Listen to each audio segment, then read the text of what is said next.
Ya, tepuk tangan dulu, silakan. Tepuk tangan. Sallu ala Muhammad. Allahumma shalli alaihi. Ketika dia meneliti, mempelajari tesis Kiai Imad, sebagaimana saya dulu, ya, yang ingin merungkat Kiai Imad tapi orang jadi, malah jadi pembela sampai sekarang gitu. Oh, ceritanya mau ngerungkat tadinya. Wah, mau rungkat saya. Kalau saya mah orangnya paling ya, mohon maaf. Saya itu jiwa saya itu bukan ngagul ini. Apa adanya saya mah, Pak. Saya dalam persoalan nasab ini nggak ada sedikit pun ngambil untung dari sudut dunia. Saya pergi ke Aceh, dana dewek saya mah, Pak. Saya main gaya-gaya kampung Betawi saya kalau ngomong, walaupun saya orang Aceh, gitu ya. Karena apa, lisan orang Betawi sama saya udah medok kalau katanya. Saya pergi ke Malang, ya bukan cari duit, bukan. Datang pakai kendaraan sendiri, ya. Walau di situ ada hamba Allah yang mendukung saya, ya mudah-mudahan mudah rezekinya. Amin, amin. Ya.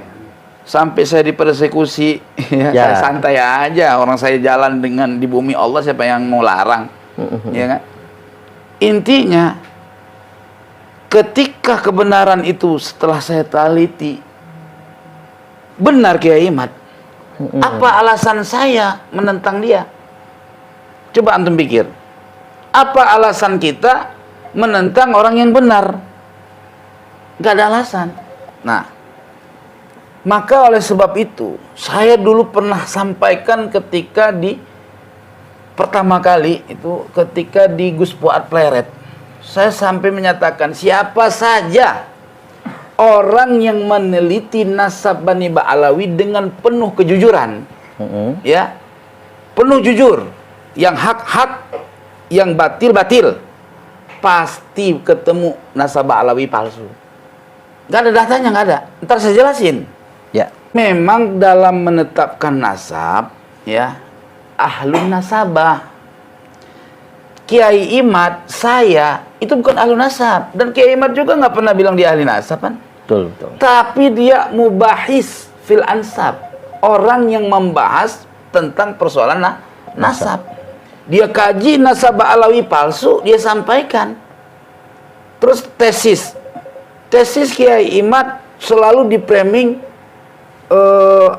tidak diuji kelayakan katanya.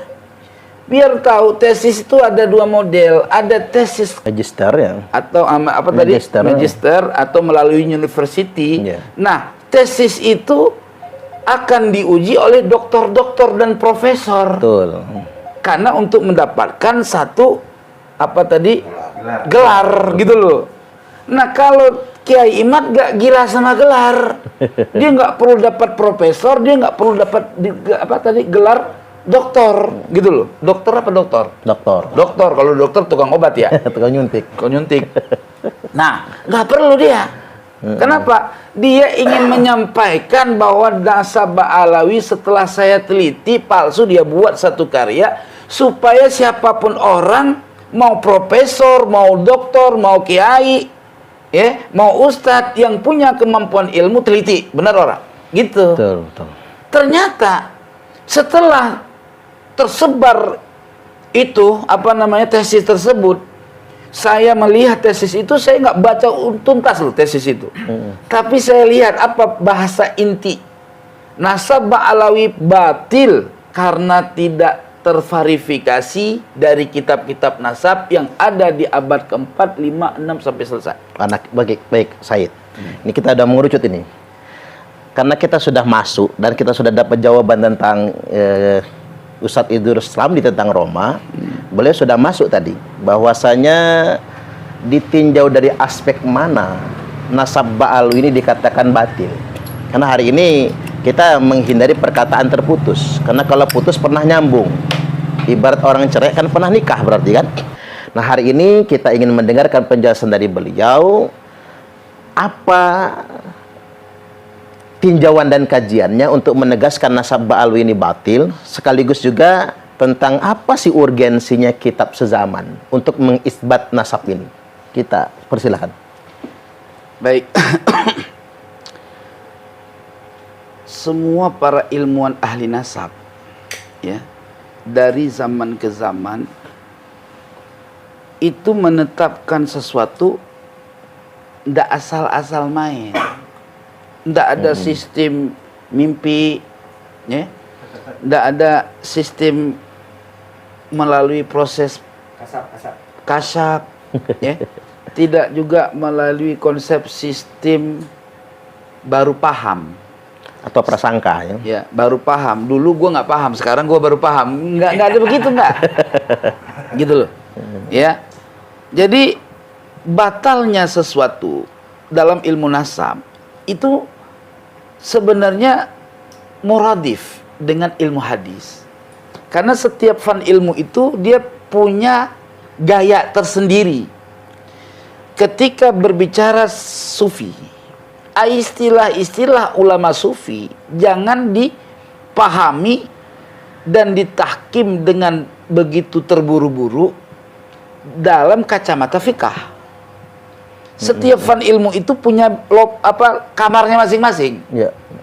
Ilmu nahu, kalau kata orang ilmu nahu nih ya, ilmu yang lain mah nggak ada gunanya kalau kagak ada ilmu nahu, kata orang ulama ilmu nahu. Karena orang tidak akan paham Al-Quran, tidak ketemu segala sesuatu dari isi Al-Quran dan segala sesuatu dari makalah Nabi kecuali dengan mengetahui ilmu alat, ya nggak? Nah, ilmu alat juga disebut ilmu adab. Maka kalau zaman dulu tuh Abdullah bin Umar mendengar anaknya aja lahan, harokat patah dibaca kasrah, digampar. Coba baca dulu Mukhtasar Jidan mukadimahnya. Setiap ilmu itu punya fannya masing-masing dan punya kaidahnya sendiri. Iya. Kalau kata ulama tasawuf, masuk dalam ilmu tasawuf farduin.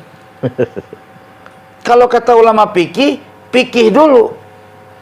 Karena tanpa fikih kagak bener ibadah.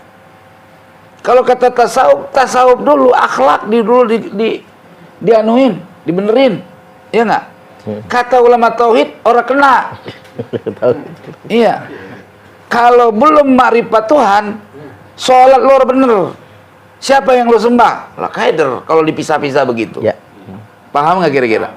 Jadi ilmu hadis juga dia punya retorikanya masing-masing. Nah, ilmu hadis ada diroyah dan ada riwayah. Bagaimana kita mendeteksi hadis hasan, sahih, hasan, doib, maudhu? Ya. Kalau saya bicara lagi, mungkinkah ulama semua itu nggak pernah bohong? Pasti orang jawab nggak mungkin. Kalau tanya, mungkin nggak aulia kena tipu? Itu kita kan terjebak dengan retorika pertanyaan yang kita nggak punya ilmu menjawabnya. Orang awamnya, mohon maaf, mungkin nggak aulia kena tipu? Coba, wali Allah mungkin nggak kena tipu? Mungkin. Hah? Mungkin. Mungkin, sebagian nih. Yang lain dia pasti katanya nggak mungkin. Wali Tuhan kok kena tipu? Ya. Kan masa begitu, Pak? Nabi, nih tanya lagi nih, Nabi mungkin nggak kena tipu? Lah buat Nabi kok kena tipu? Iya kan? Nah, di sini narasi-narasi Ba'alawi yang saya lihat ketika dia bawa Tuan Syekh Hasyim Asy'ari dibandingkan dengan Kiai Imad. Mana lebih tahu Tuan Syekh Hasyim Asy'ari dengan Kiai Imad? Itu kan bandingan bodoh. Masa ngebandingin yang hidup dengan yang mati? Giliran kita bilang hebatan Kiai Imad, marah pan. Padahal dia yang nyumili. Kan lucu. Lucu nggak tuh? Loh, Kiai Hasyim Asy'ari tidak meneliti. Ya. Jadi dia tidak punya fatwa. Wong Karena dia tidak nggak neliti. Betul.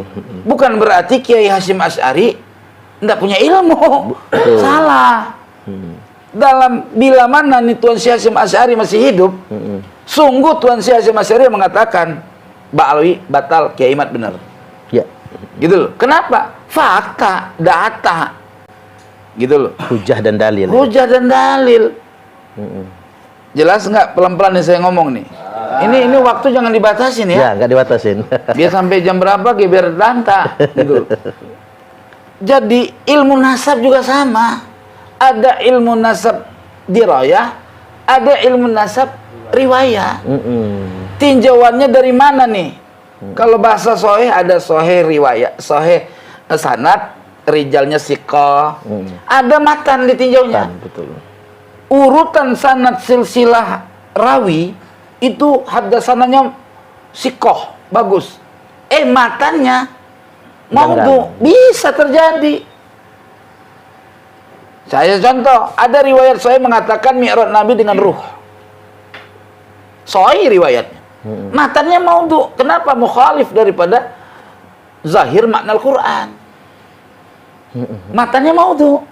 Tak kasih contoh lagi yang lebih gampang dipaham. Mak Nabi, menurut riwayat yang mutasil, walaupun derajatnya mursal, itu menyatakan bapak Nabi di neraka. Di neraka, betul ya. Benar nggak? Ada lagi riwayat hadis sahih lagi, maktub di Sahih Bukhari. Kurang apa tuh? Sahih Bukhari, Sahih Muslim. Ya. Mak Nabi matimu kafir. Sampean baca hadis seperti itu tidak mempelajari detail tentang mustalahul hadis, terjebak mengatakan mak Nabi kafir. Bapaknya masuk neraka, betul. Ya. Sedangkan di Al-Quran jelas Allah tidak pernah mengazab siapapun sampai Rasul diutus, kan gitu. Nah terus dalam ilmu nasab, ketika kita berbicara soal nama-nama nasab yang nisbatnya kepada baginda Nabi, patokannya adalah man kadzdzaba alayya muta'ammidan falyatabawwa maq'adahu minan nar. Artinya berdusta atas nama Nabi tempatnya di neraka. Gitu loh. Jelas nggak kira-kira? Jelas. Berdusta dari sudut apa? Baik dari sudut makalah Nabi, atau af'al Nabi, atau pengakuan Nabi. Ketika Nabi mengatakan cucu saya Hasan Husain, ya nggak? Ya. Berarti jangan dibantah. Hasan Husain cucu Nabi. Dari mana sampai yang tahu kalau Hasan Husain cucunya Nabi? Kita hidup di tahun 1400. Apakah kita hanya percaya dengan orang yang ada di 1400? Kalau ditanya orang, apa dalilnya? Lu taunya dari mana? Kalau Nabi punya cucu, Hasan Husain. Perkataan Nabi, di mana perkataan itu adanya? Dari siapa? Siapa yang rawinya? Ini bahasa paham nggak? Gampang paham nggak gitu? Pahamin aja pokoknya. Jangan dipaksa paham. Kalau dipaksa paham nggak pinter. Kalau Ba'alawi itu dipaksa paham. Gitu. Dari mana datangnya sampean tahu kalau Sayyidina Hasan Husain cucu Nabi? Ia melalui informasi orang sebelum kita, orang sebelum kita, orang sebelum kita, orang sebelum kita, sampai kepada riwayat yang mutasil kepada Kanjeng Nabi. Gitu loh. Jelas tidak? Nah, ketika kita memverifikasi keturunan Nabi, Nabi juga murka sama orang yang ngaku-ngaku yang bukan bapaknya. Baik bapak yang dekat atau bapak yang jauh. Kalau bukan jalurnya, jangan aku-aku. Situ mau mobil situ diaku mobil orang. Dunia aja kita kagak mau. Bini kita diaku punya orang. Mau ora? Lah sakit pak bini kita diaku punya orang. Salah mencintai lebih baik daripada salah membenci. Bini orang dicintai. Repot. Ini gitu. Cocok, ini istilahnya bagus ini.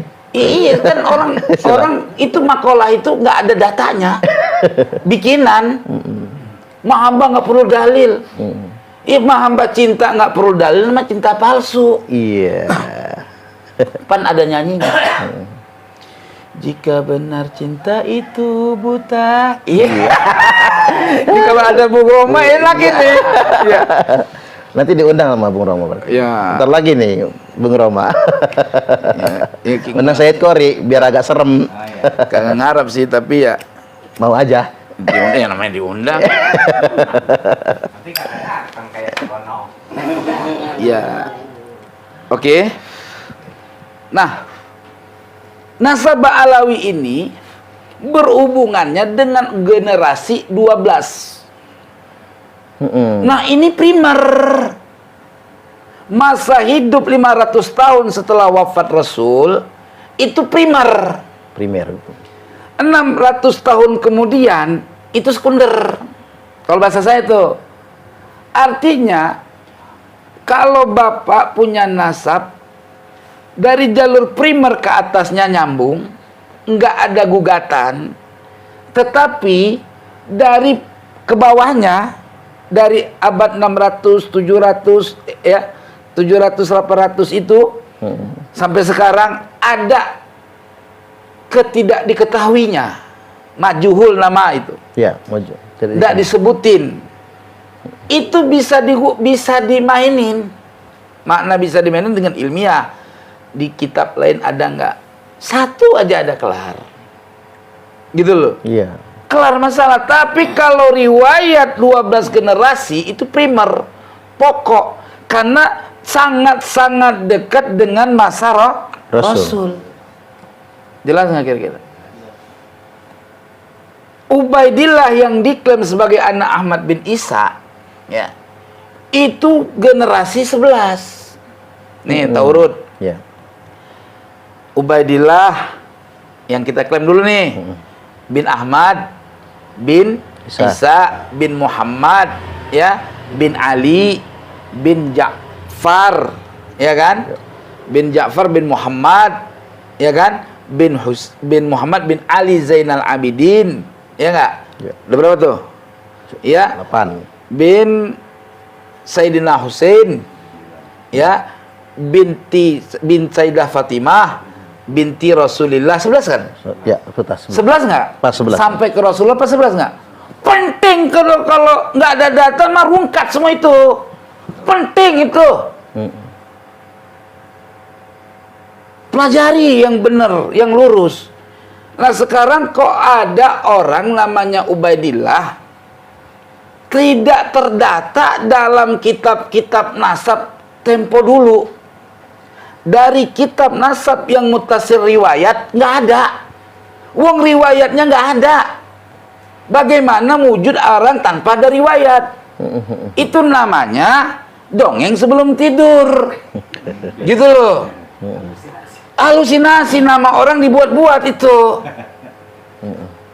Kalau Ubaidillah ini orang biasa, ya ustadz Iqra lah, wajar nggak ada yang kenal papan. Tapi kalau dia sekali berpapa Prabowo, sekali berbapak Jokowi, sekali berlebih dari Tuan Syekh Hasyim Asy'ari, sekali bergus Dur, ilok agak yang tahu. Gue bingung. Masa surat cinta aja kagak ada? Ahmad bin Isa terverifikasi tukilan orang yang menukil khobar dari dia. Ahmad bin Isa. La Ubaidillah mujtahid mutlak. Imam Syafi'i punya karangannya, Imam Ghazali punya karangannya. Dia jangankan karangan, surat cinta ge kagak ketemu. Nggak pacaran dia kali. Mungkin zaman dulu orang pacaran kan.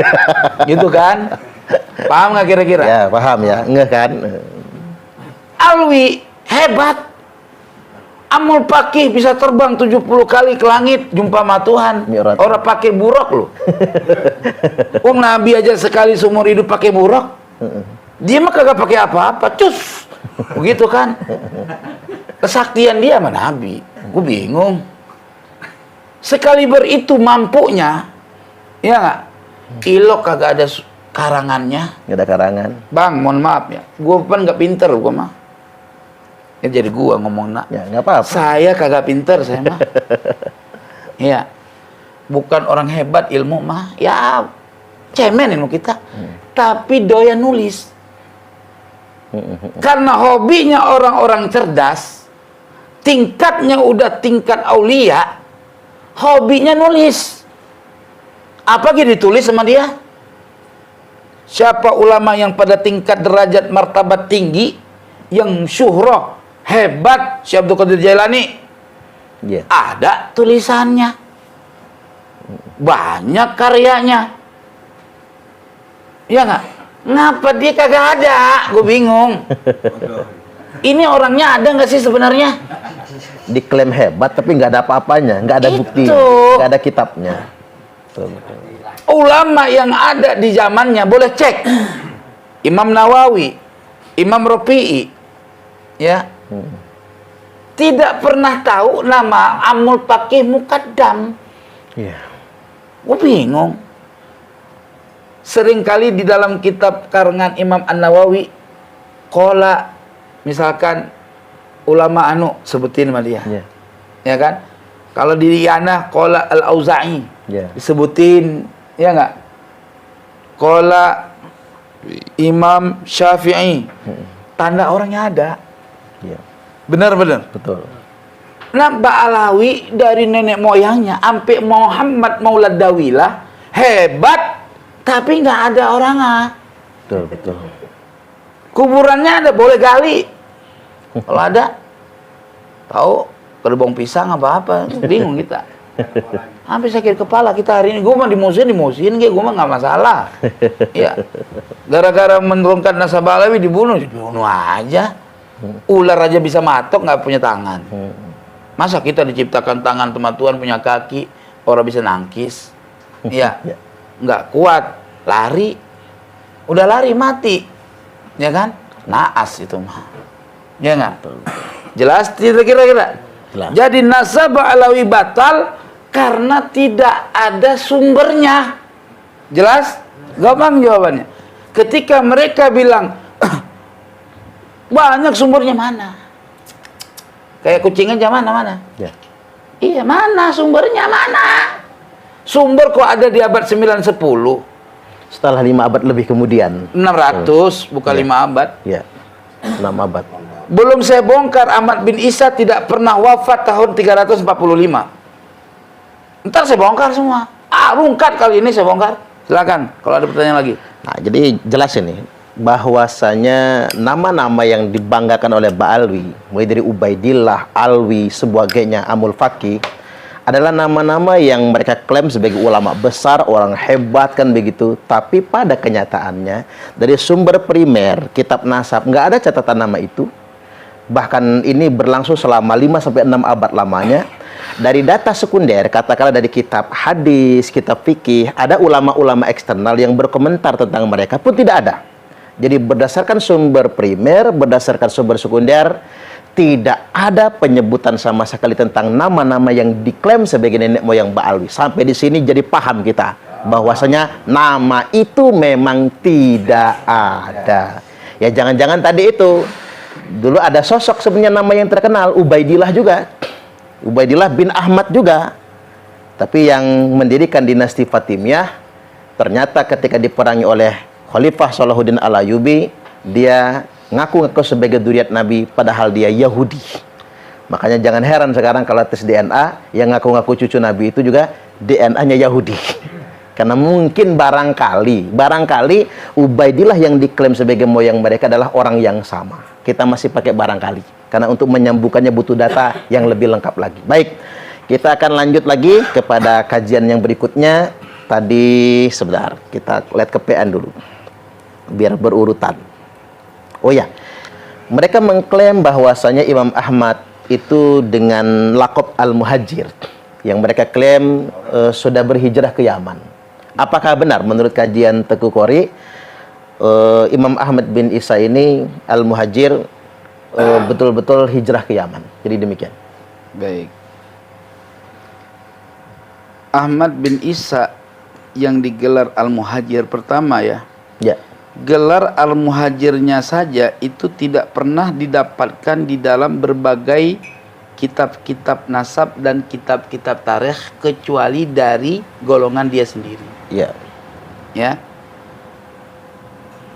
Sementara ya, Sementara kitab nasab yang abad kelima itu menverifikasi ya bahwa Ahmad bin Isa itu tidak pernah hijrah ke Yaman gitu ya. Malah beliau dari kampung berangkat ke perkotaan untuk jagang minyak sehingga beliau dikenal sebagai pengusaha minyak. Gitu. Apa lakopnya? An-Nafat. An-Nafat. Nggak ada Al-Muhajir. Apalagi gelar lain Al-Abah. Al-Abah. Al-Abah itu orang yang gede. Tanda kalau gelar Al-Abah itu orang kaya. Gitu. Nah kayak kita dah orang badannya gede, ya kan, necis gitu kan. Tajir, kalau orang susah kan kurus pan. Ini bukan ngatain orang Juanda mana? yang kurus, enggak. Ini mah lagi lagi ngomong kita. Itu Kang Juanda itu kurus, susah dia. Iya biasanya pan puasa mulu. Iya. Ya kalau orang badan kayak saya kan lumayan. Itu satu pondok sama Nggak Kiai Imat. susah-susah amat. Kiai Imatnya gemuk, dianya satu alumni kurus. Iya, panjenengan sama saya kan gemukan Gemuk, panjenengan. kan? Sejahtera. Tajirnya tajir panjenengan. Kalau saya agak susahan, gitu kan. Mudah-mudahan bisa ya kan. Itu gelar Al-Abah. Ya, oke. Kitab mana sih yang memverifikasinya? Kitab Tahdzibul Ansab, ya, karangan Imam Al-Ubaidali ya. Al-Ubaidili. Atau ada yang bilang Al-Ubaidili, terserah itu mah. Ya. Saya mah enakannya bacanya Ubaidali sih. Ya kan? Nah, sebentar saya bacakan datanya. Tahdzibul Ansab. Ya. Tahdzibul Ansab, ente lama amat keluarnya nih. Saya tuh kalau apa-apa karena di laptop saya ini banyak data, nyarinya agak rada-rada sedikit gitu loh. Santai aja. Ah, ini baru ketemu. Teng. Nah, ya. Jadi tuan-tuan yang dirahmati oleh Allah, Ahmad bin Isa itu ya yang digelar Isa itu An-Naqib. Apa An-Naqib? Kopi dulu. Itu kopi banyak silakan. Jangan terkesima ngelihat saya, Bang. Ya. Tenang aja. Nah, itu. Terlalu serius ya. Orang enak terlalu serius. Kawin aja kalau terlalu serius, Pak. Gemeter ya. Iya. Iya. Nah, jadi Ahmad bin Isa, Ahmad kalau orang Ba'alawi kan Al-Muhajir. Ya. Ahmad Al-Muhajir bin Isa Ar-Rumi atau An-Naqib. Dikata An-Naqib karena beliau mewarisi pekerjaan bapaknya, mencatat nasab. Oh. Gitu loh. Naqib. Naqib itu pencatat nasab keluarga. Nasab Al-Uraidiyun atau yang lain semua dicatat sama dia dalam keluarga Imam Ja'far As-Shadiq. Jelas ya kira-kira. Nah, pada halaman, nah ini kadang-kadang suara saya teriak-teriak nggak apa-apa ya. Emang begitu dari sononya, Pak. Bukan marah-marah saya sama Bang. Kagak marah-marah, emang dari sononya. Allah ciptakan ya kayak gini. Jangan dipaksakan, harus lemah lembut. Udah bisa keluar suara saya. Ya. Pada halaman 176 ya. Halaman 176 terus paling bawah itu ditulis lafadznya begini. Wa Ahmad bin Isa An-Naqib bin Muhammad bin Ali Al-Uraidi yulaqabu An-Nafat. Ya. Ahmad bin Isa An-Naqib bin Muhammad An-Naqib juga. Ya. Maksudnya itu. Ya. Di sini nggak disebut An-Naqib, ya. Bin Ali adalah riwayat lain Muhammad Al-Akbar, ya. Ada riwayat lain menyatakan Muhammad Al-Akbar. Bin Ali Al-Uraidi yulaqabu An-Nafatu. beliau dilakop dengan lakop An-Nafat. Apa sih An-Nafat? Karena yattajiru bin nafti. Dia dagang minyak. Dagang minyak tadi. Oh. Jelas nggak kira-kira? Jelas. Kalau orang yang namanya kerjanya dagang minyak, dipahamin dulu matan kitab. Di mana dagangnya, Bang? Di Bangladesh? Apa di Pakistan? Iya nggak? Iya, dagang minyaknya apa di mana? Biar tahu. Ya. Jadi kalau baca kitab itu detail, jangan asal gitu, mahamin, dipahamin dulu. Saya kalau baca kitab itu saya murajaah dulu nih kemana arahnya. Ya. Jelas ya? Ya. Ketika seseorang digelar pengusaha minyak, berarti dia apa? Dagang minyak. Nah, dagang minyak itu kan kudu tahu di mana, Bang, dagang minyaknya. Apa di Afrika? Apa di Yaman? Ya nggak? Kalau memang dagang minyak di Yaman, pasti pencatat sejarah akan menulisnya. Ya. Karena yatajirun nafta fil Yaman. Kan gitu, Bang? Benar nggak kira-kira? Nggak mungkin naras kitab pengusaha minyak. Lah kan orang masih bertanya-tanya. Otak masih nanya. Nih, Bang. Abang namanya Muhammad misalkan. Dikenal boncel.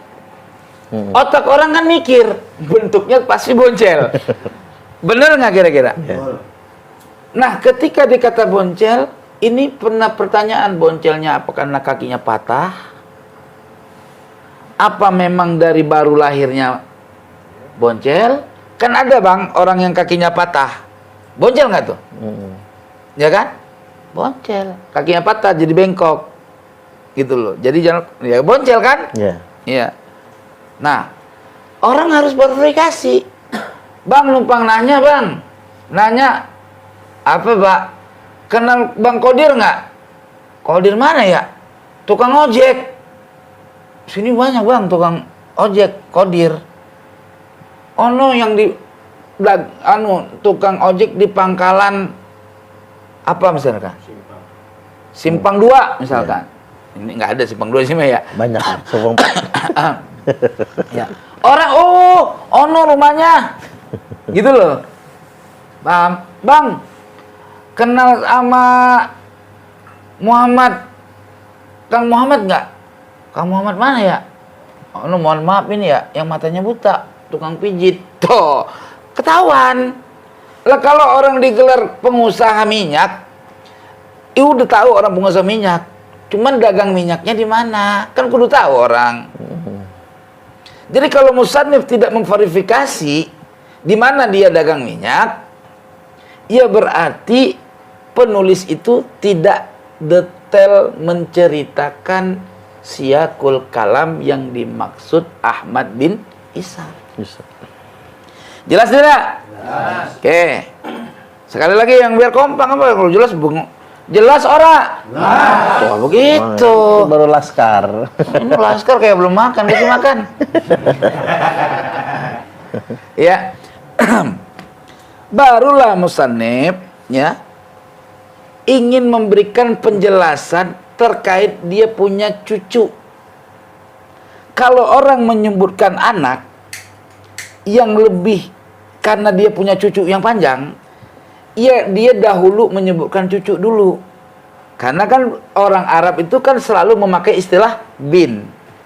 Jadi kalau dia menyatakan cuma anak toh, berarti nanti penjelasan anak cucunya dia berkesinambungan pada pasal selanjutnya gitu loh. Terkadang ulama dia memberikan penjelasan anak cucunya sekaligus kepada anaknya. Makanya lapatnya begini.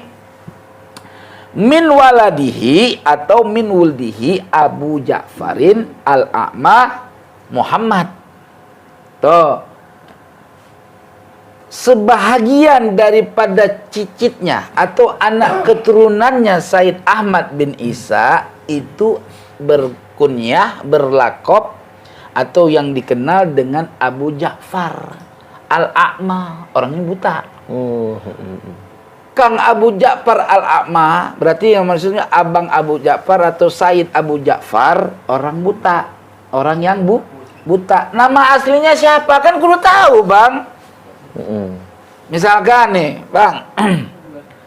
Abang punya anak namanya Ruslan. Kadang-kadang kan orang nanya,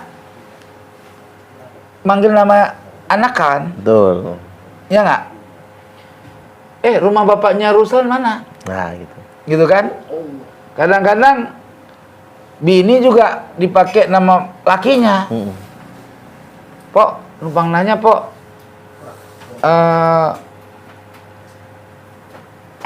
Fatimah bininya Hasan mana ya? Iya kan? Ya. Atau Fatimah Hasan. Ya. Gitu. Padahal itu karena saya kurang setuju tuh.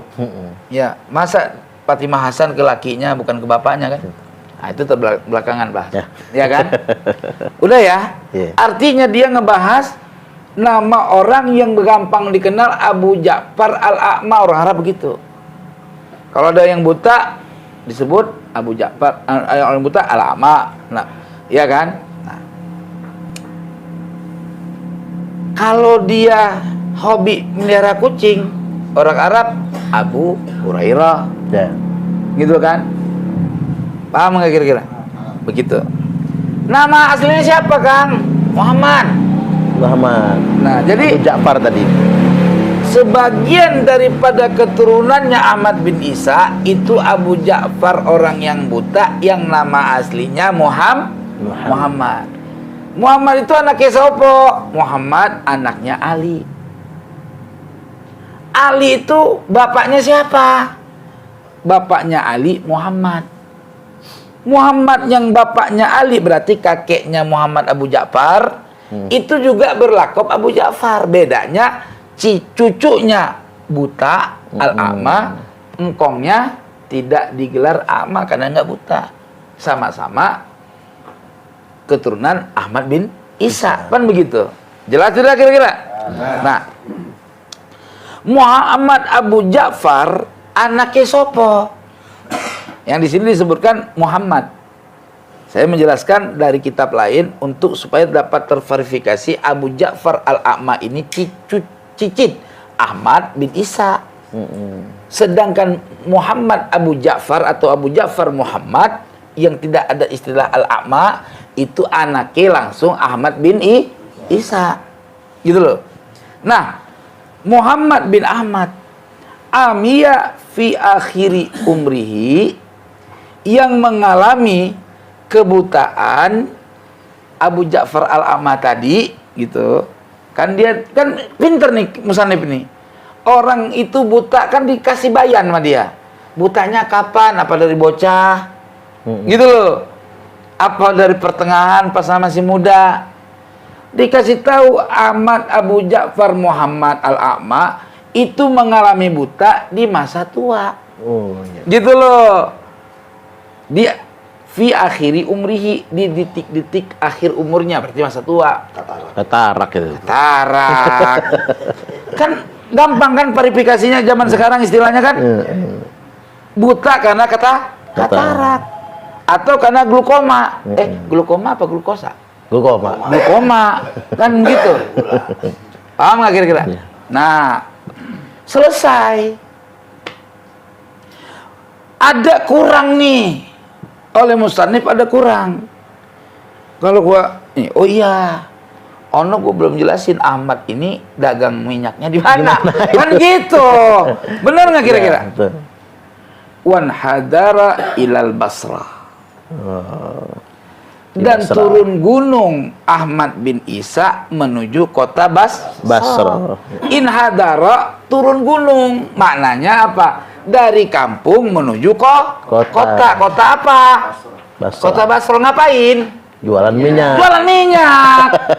Gitu. Kenapa kok bisa tahu jualan minyak? Karena kota Basrah pada masa abad tahun 300, 400, 500 Hijri itu terkenal dengan kilang minyak. Oh, Kalau gitu. kilang minyak, kalau orang kami Melayu bilang, Ya.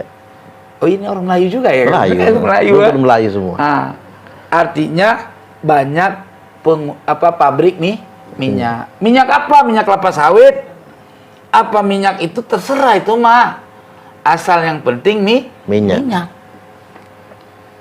Gitu. Kalau zaman itu mungkin belum ada minyak bumi, minyak tanah, mungkin boleh jadi berarti minyak kelapa. Gitu. Jelas? Ya. Itu aja gampangnya. Itu kita takwil sendiri aja. Yang penting substansi cerita penulis terkait adanya Ahmad bin Isa dari punya cucu sampai punya anak udah diceritakan. Cucunya yang buta, cicitnya yang buta, sebab buta di kapan udah disebutkan. Berarti bukan sebab kecolok, ya nggak? Bukan sebab kecelakaan, tapi faktor usia yang memang matanya kena penyakit katarak. Kok bisa katarak? Itu paham kita sekarang. Boleh jadi glukoma, atau boleh jadi lain. Itu ahli dokter yang tahu. Iya. Apa sih penyebab kebutaan di masa tua? Kan begitu. Jelas nggak kira-kira? Jelas. Nah,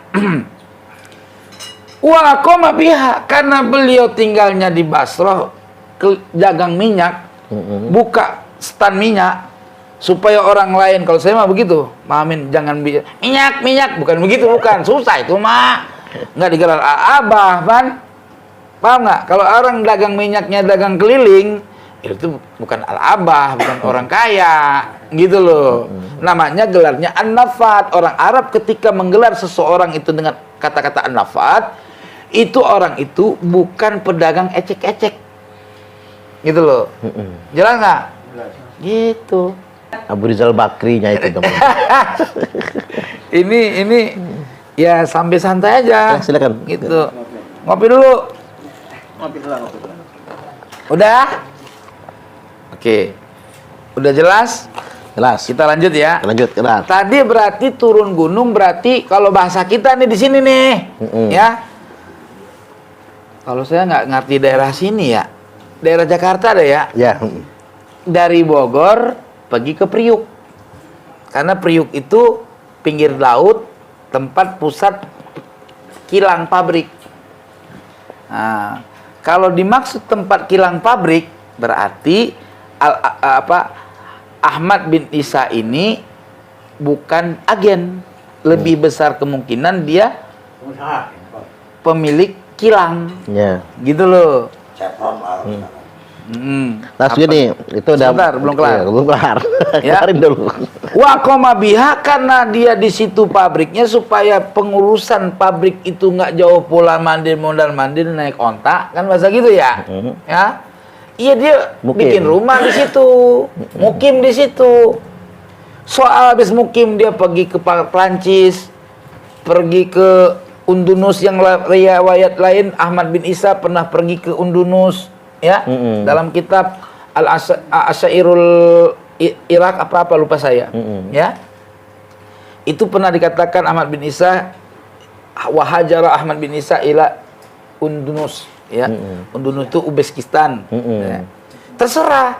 Ya. Mau kemana ke, terserah. Mau ke Yaman, Ya. boleh-boleh aja. Tapi kenyataannya beliau wa mata biha, Di Basrah. meninggalnya di Basrah. Nggak pernah di Yaman. Mau pergi ke Yaman pernah, mah terserah.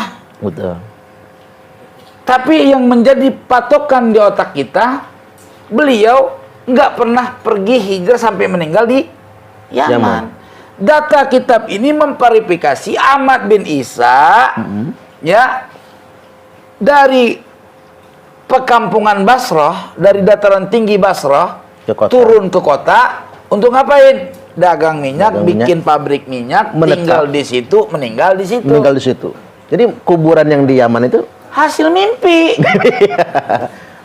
Ditemukan di abad 9 halusinasi.